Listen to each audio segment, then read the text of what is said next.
देश विदेशमा रहनुभएका सम्पूर्ण आदरणीय दिदीबहिनी दाजुभाइ र साथीहरू आदि नमस्कार। मैले मेरो सारा जीवन नेपाल किन अल्प विकासको दुष्चक्रमा फस्यो, हामी किन संसारका सबभन्दा गरिब देश बन्यौं, किन हाम्रा लाखौं छोराछोरीहरू नाति नातिनाहरू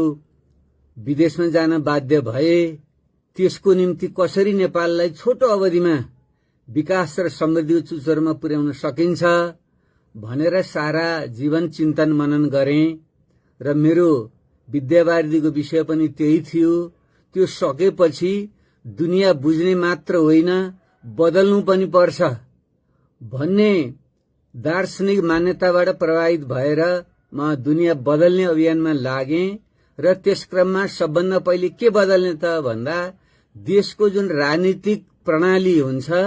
त्यसलाई पहिले बदल्नु पर्छ भन्ने कुरा मैले बुझेँ। युरोप, अमेरिका, रूस, चीन लगायतका देशहरू इतिहास पढ्दा पहिले देशको राजनीति बदलेर लोकतन्त्र ल्याएर लोकतन्त्रलाई पनि समयानुकूल उन्नत बनाउँदै लगेर मात्रै देश विकसित हुँदो रहेछ भन्ने बुझेँ र देशमा त्यति बेला म जन्मिएको र हुर्केको बेला आजभन्दा 50-60 वर्ष पहिलेको बेला देशमा जुन निरङ्कुश तन्त्र थियो, सामन्तवाद थियो, विभिन्न प्रकारका विभेद थिए, त्यसको अन्त्य गर्न राजनीतिक प्रणाली फेर्नुपर्छ भनेर म लागेँ। त्यस क्रममा कहिले शान्तिपूर्ण संघर्ष, कहिले सशस्त्र संघर्षमा पनि सहभागी हुन हामी बाध्य भयौं। त्यसैको योग फलस्वरूप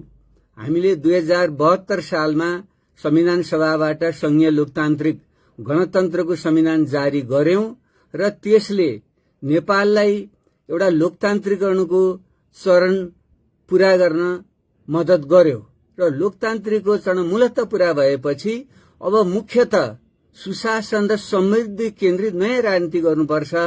भनेर मैले नयाँ शक्ति अभियान सुरुवात गरेँ। थुप्रै साथीहरूले साथ दिनुभयो र त्यो विभिन्न बाङ्गटिङ्गो बाटो हुँदै अगाडि बढ्यो र अहिलेसम्म आइपुग्दा देशमा पहिले नयाँ शक्ति, पछि रासपा र अहिले अन्य विभिन्न दल र प्रगतिशील लोकतान्त्रिक पार्टी लगायतका विभिन्न दलहरू अगाडि आइरहेका छन् र पुराना दलहरूको पनि रूपान्तरणको प्रक्रिया विभिन्न ढंगले अगाडि बढिरहेको छ। यसै क्रममा गत भदौ 23-24 गते सेप्टेम्बर 8-9 मा नेपालमा जुन ढंगको जेनजी विद्रोह भयो त्यसले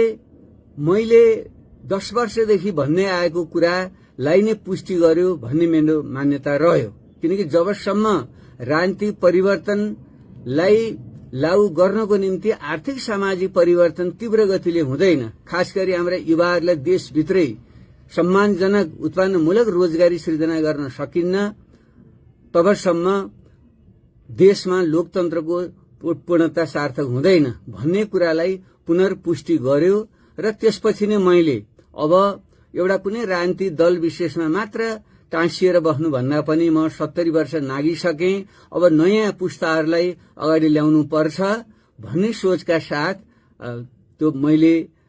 पहिलेदेखि नै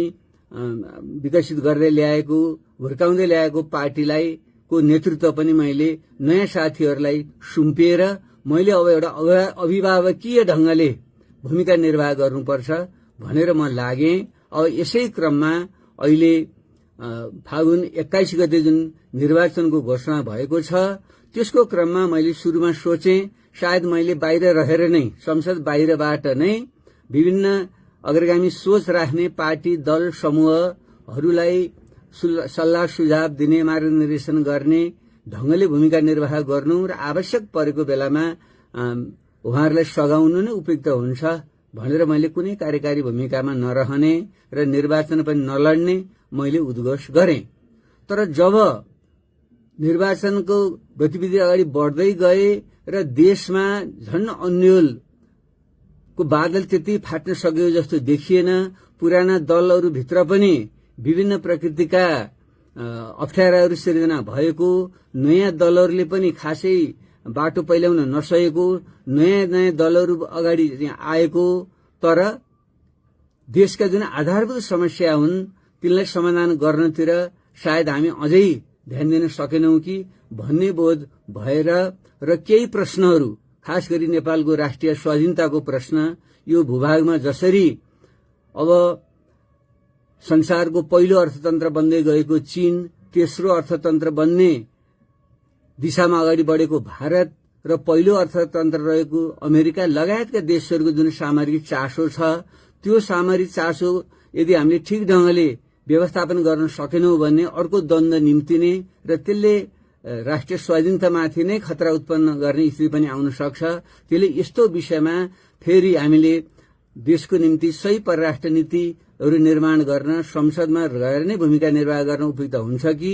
भन्ने मलाई एउटा लाग्यो। अर्को देशको जुन संविधान हाम्रो बनेको छ यसका केही त्रुटि छन् भन्ने कुरा मैले पहिले पनि भनेको थिएँ, यसमा सुधार गर्नुपर्छ भन्ने कुरा पनि थियो। त्यसैले संसदमा रहेर नै म संविधान समितिको सभापति भएको नाताले त्यसमा पनि केही भूमिका निर्वाह गर्न सक्छु भन्ने मलाई दोस्रो कुरा लाग्यो। तेस्रो, यो जेएनजी विद्रोह पछि जुन सम्झौता भएको छ र विगतमा माओवादी शान्ति प्रक्रिया पछि पनि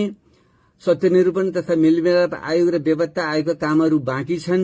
ती विषयलाई अगाडि बढाउन पनि संसदको भूमिका सायद महत्वपूर्ण हुन सक्छ र देशको विकास र समृद्धिको जुन हाम्रो सबैको साझा चाहना छ त्यसको कार्यान्वयन गर्नको निम्ति उपयुक्त नीति निर्माण गर्ने, आर्थिक नीति निर्माण गर्नको निम्ति म एउटा राजनीतिक अर्थशास्त्र विद्यार्थी हुनुको नाताले पनि सायद संसदबाट भूमिका निर्वाह गर्न सक्छु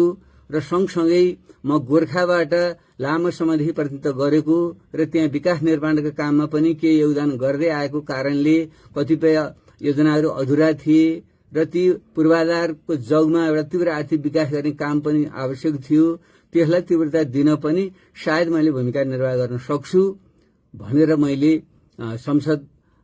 आगामी संसदको निर्वाचनमा सहभागी बन्ने मैले निर्णय गरेँ र मैले मनोनयन पनि दर्ता चाहिँ गरेँ। र त्यसै क्रममा मसँग विभिन्न पक्षका साथीहरू, विभिन्न दलका साथीहरू, नयाँ पुराना दलका व्यक्तित्वहरूले चाहिँ साथमा आएर सल्लाह सुझाव के दिनुभयो भने तपाईहरु जस्तो व्यक्तित्वले एउटा साझा व्यक्तिको रूपमा रहनु उपयुक्त हुन्छ र एउटा सांसदको रूपमा एउटा दल विशेषको मात्रै रहँदाखेरि तपाईको भूमिका संकुचित रहन सक्छ र फेरि देशको जुन अहिले तरल अवस्था छ त्यसले अझै निश्चित आकार ग्रहण गरिसकेको पनि छैन। त्यसैले तपाईले चाहिँ चुनावी प्रतिस्पर्धामा लाग्नुभन्दा राजनीतिक दलहरूलाई, भोलि बन्ने सरकारलाई विभिन्न ढंगले सल्लाह सुझाव दिएर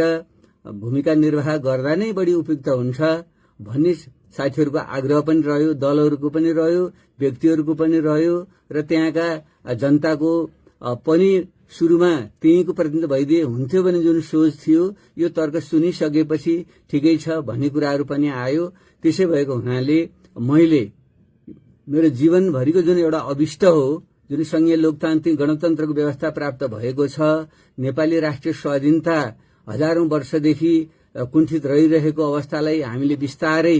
एउटा नयाँ ट्र्याकमा हामी ल्याउँदैछौं। चुनौती थपिएका छन्, तिनको व्यवस्थापन गर्नु छ। देशको जुन संवेदनशील